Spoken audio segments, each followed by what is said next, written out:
해변으로 가요. 모래 위에서 첫 경험. 두영의 머릿속에 지수의 여운이 사라지지 않는다.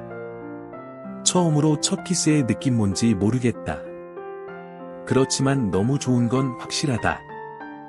부모님이 뽀뽀해준 것과는 너무 다르다. 마치 내 가슴을 빗으로 찌르는 느낌이라 할까? 생각할수록 웃음이 나온다. 지수에게 지금 다시 달려가고 싶다. 난 야밤에 휘파람 소리를 내며 왔으며 싱글벙글 웃는 표정이 난리가 아닌 모습이었나 보다. 서호가 한마디 한다. 아주 무지무지 신났네 신났어. 이제 그만 자라 자 했다. 두영은 뭔가 말하고 싶어 하는 표정이었으나 듣기 싫었다. 다음날 두영과 서호는 스노클링 복장을 하고 해변에 나갔다. 해수욕장 바닥에 떨어져 있는 물건들을 수집할 생각이었다. 물 위를 둥실둥실 떠다니다가 물건이 보이면 물속으로 참수해서 집어오는 것이다. 의외로 참 많은 것들이 떨어져 있었다. 머리끈, 고무줄, 선글라스, 장난감, 목걸이, 팔찌, 지폐 그리고 팬티도 있었다. 대부분이 파도에 쓸려 산들산들 움직이고 있어 눈에 잘 띄고 찾기도 쉬웠다. 이렇게 수집된 물건들을 모래사장에 전시하고 말뚝을 박아 팻말을 걸어놨다. 분실물 찾아가세요. 사람들이 찾아와 두리번거리며 물건들을 살펴봤다. 그렇지만 자기 물건이라고 하시는 분은 별로 없었다. 그래도 비슷하다고만 하시면 가져가시라 했다. 오늘 밤은 물속에서 건져 올린 2장의 지폐에 조금 더 투자해서 생닭을 사기로 했다. 해변에서 간단한 통닭구이 파티를 열기로 하였다. 두 사람은 모래사장을 분주하게 걸어다니며 파티 준비를 시작한다. 태양 빛을 받아 뜨거워진 모래를 빠른 걸음으로 걸어야 했고 자결하는 태양 빛의 얼굴이며 온몸은 이미 검둥이가 되어 버린 지 오래였다. 오늘따라 하늘에는 구름 한 점 떠 있는 것을 볼 수가 없었다. 다만 파도가 밀려 들어오며 만들어내는 소리와 저 멀리 바다새들의 목소리만 들려온다. 낮이 지나가고 밤이 오려고 할 때 모든 준비를 마치고 또 다른 해변의 밤을 맞으려 한다. 해변의 밤 축제가 시작된 것이다. 닭을 장작에 구워서 다 같이 한 점씩 나누면 좋겠어. 서호가 제안했다. 두영은 서호의 생각에 동조하며 엷은 미소를 띄웠고 고개를 끄덕여 동의했다. 그들은 근처 마을로 가서 신선한 생닭을 굽기 좋게 토막을 내고 부속 재료들을 구매하여 다시 해변으로 돌아왔다. 모닥불을 피우고 닭을 굽기 위해 숯을 만드는 동안에도 두영의 마음은 오직 지수가 생각하고 있었다. 빨리 나타나 주세요. 지수님. 이 기다림에 응답해 줄 것일까?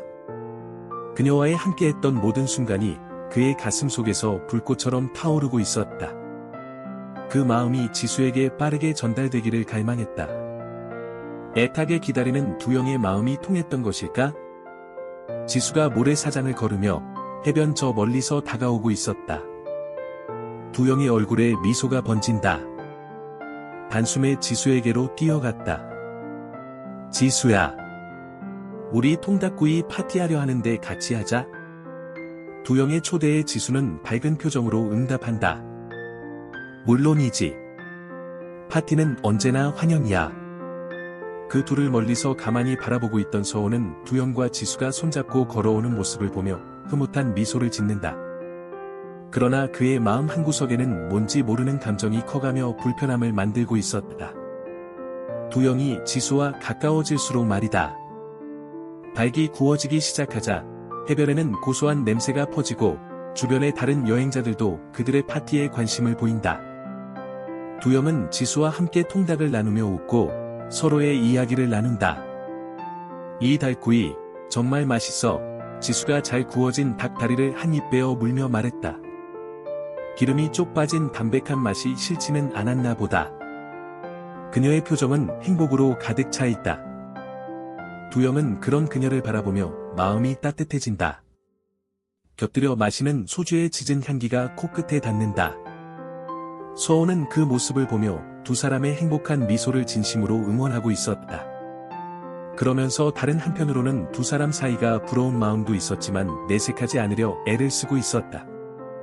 파티가 무르익어가고 술기운이 온몸을 적실 때 지수만 바라보던 두영이 서호를 찾는다. 서호야, 너도 밥 좀 먹어봐.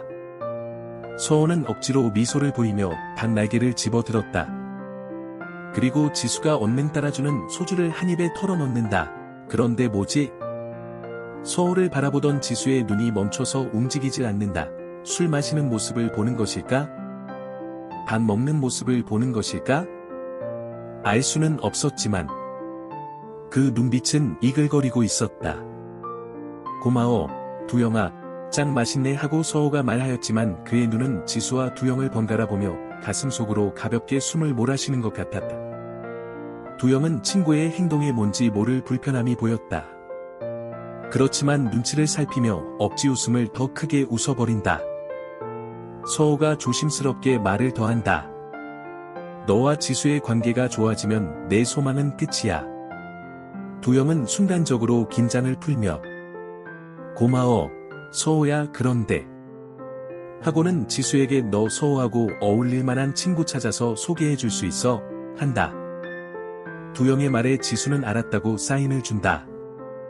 그러면서 지수는 우리 서호는 어떤 여자를 좋아하려나 하면서 얼굴을 서호 앞으로 내민다. 혹시 나 같은 여자는 아닌지 몰라 하고는 두영과 소리 내어 웃는다.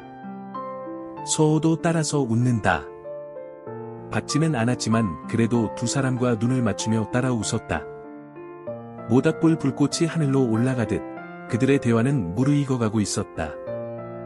지수는 자신의 가족에 관한 이야기를 서슴없이 나누었으며 두영도 이에 질세라 집안의 숟가락 젓가락 숫자도 알려줄 심정으로 모든 것을 쏟아내었다. 지수는 우리 가족은 매년 여름마다 바비큐 파티를 해요.